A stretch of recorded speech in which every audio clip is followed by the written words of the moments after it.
Where's my life going? I started to meet people women in particular, that were educated, that had leadership roles, and those kinds of role models really spoke to me in that way. And so I decided to go back to school, and I decided that I would come back to Saddleback Community College, because I'd actually taken a couple classes here way back, like in about 1981.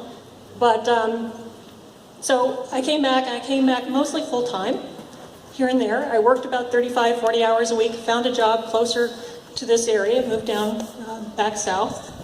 And I was tested for math, English, and I decided I was going to get a degree. I had no idea what that degree would be. Certainly didn't think about chemistry at the time. And I was thinking environmental science, maybe business. And, well, I took my basic math, my basic English, started my way about a year after I was at Saddleback. I took my first chemistry class. And I took it actually because I was thinking about environmental science, and that was one of the requirements. Mr. Friedemann was my professor, and for both my first and second semester general chemistry. And in that class of maybe 15 or 20 students, I don't think it was more than that, we, 1990, right? Spring of 1990. He said to us, it was a few weeks in the class, and man, was that hard work, first of all. Chemistry takes a lot of time, a lot of study, right? All the sciences do, we know that. He said to the class one day, he said, you know, there's really a need for scientists. There's a need for chemists. There's a need for engineers, for chemical engineers. And he said, you know, we have a scholarship here at Saddleback. And if you meet the requirements and take all your math, physics, and chemistry here on this campus, and you meet, I think it was a 3.5 GPA, high goal, right? Then you would qualify, and you would get some, it wasn't exactly the amount of, I didn't know the amount of money, it was somewhere around $500 a month, and for the time after you transferred to a university to take either a chemistry or a chemical engineering and get a degree. Well, when he said that, I really thought he was talking to somebody else. And I looked around behind me, to my side, I really did, because I thought, there's no way he's talking to me. He was scanning all of our faces. And, you know, this was hard work, chemistry, but I really liked it.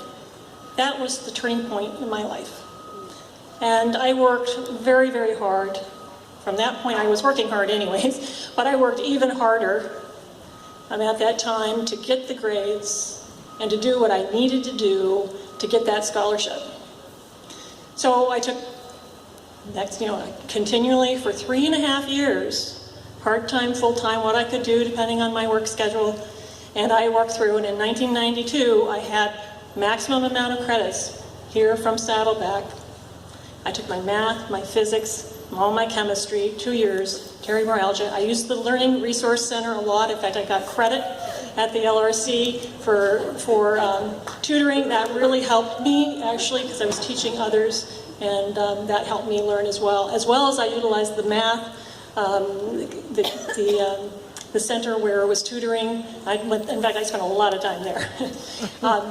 So then I transferred to UC Irvine, and I transferred there in, I guess it was the fall of '92, and I always felt like I was behind.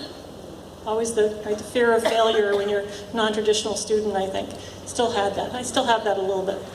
And UC Irvine, I still had to make that money go a long way. I had to quit the job because I just could not really afford, I couldn't afford the time to work, because I decided that with that scholarship, it paid for my tuition, that I would take the maximum amount of credits I could and graduate in a year. So I did my upper division in 1 year. That about killed me, but I did it. And I did well, and I decided to go to graduate school. I had worked for Sherry Rowland as an undergrad. He won the Nobel Prize, by the way, in 1995 when I was a graduate student later on. It was an amazing experience, because atmospheric chemistry really excited me.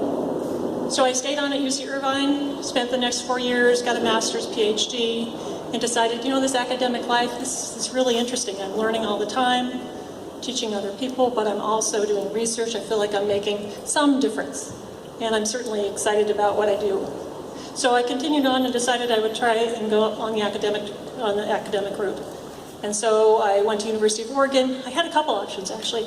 I had an offer at University of California, Berkeley, working in physics department, or University of Oregon, working in the chemistry department. And I actually chose Oregon because I felt like I could succeed in a different way. Berkeley was a physics department. I had an okay physics background. I was not a physics major. So I decided in Oregon, and I think that was the best choice. I went 3 years postdoctorate, so I had my PhD at that time. And then I applied to probably 40 different universities across the country. And I had great mentors along the way. And I had several interviews, and I had several offers. And I ended up at Ohio State. I've been doing research ever since and mentoring. I have a group of about 16 8 graduate students, undergraduates. I have 8 undergraduates in my lab as well. And I travel extensively. I present my research extensively, publish. I think we're over 100 papers now. And I love what I do. And I must say, it started here. And I want to thank you, and I was just so excited about being here. Thank you.